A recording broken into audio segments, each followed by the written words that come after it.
I was getting ready for my husband when his friends arrived. The soft hum of my favorite song played in the background as I fastened my earrings. The dress I chose was his favorite, a deep emerald green that he always said made my eyes sparkle. Tonight was special. It was our anniversary, and I had planned a beautiful evening just the two of us. But as I glanced at my reflection in the mirror, I heard the front door swing open, followed by the familiar, boisterous laughter of his friends. My heart sank. I stepped out of the bedroom, expecting to see him sending them away with a polite excuse. Instead, I found him laughing, clinking glasses with them. "Hey, babe," he said with an easy grin, barely looking at me. "The guys just dropped by for a bit." I forced a smile. "We had plans, remember?" "Oh, come on, it's just for a while. You can join us," he said casually. Join them? On our anniversary? The disappointment settled deep in my chest, but I swallowed it down. I didn't want to make a scene. As the night dragged on, I watched him joke and drink, barely noticing how I sat there, silent and forgotten. My perfectly planned evening turned into a night of watching my husband be the life of the party, just not with me. It wasn't the first time. It wouldn't be the last. But tonight, something shifted inside me, a realization that hit harder than his neglect. I was always the one waiting, the one understanding, the one compromising, and he was always the one taking, assuming I would always be there.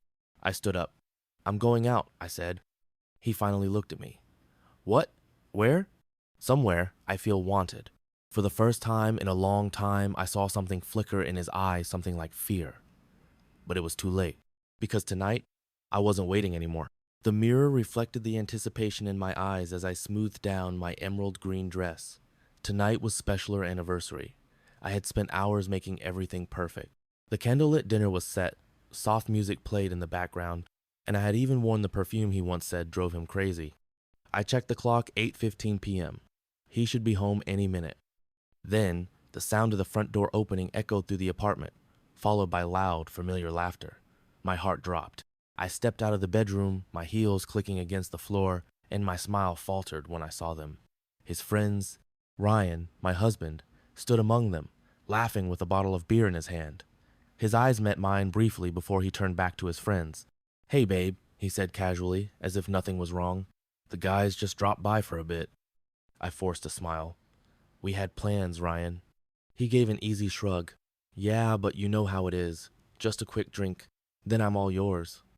A quick drink had turned into an entire night of me watching him from the sidelines too many times before. My perfectly planned evening was unraveling before my eyes. The candles burned low, the food on the table grew cold, and my heart ached with each passing minute. I tried to act like it didn't matter, but inside, a storm was brewing. As the night dragged on, I sat there, invisible, watching my husband laugh and joke as if our anniversary meant nothing. Then, something strange happened. Amidst the noise and chatter, I noticed a shadow move outside the window. At first, I thought I imagined it. The dim streetlight barely illuminated the figure, but I knew someone was there. A chill ran down my spine.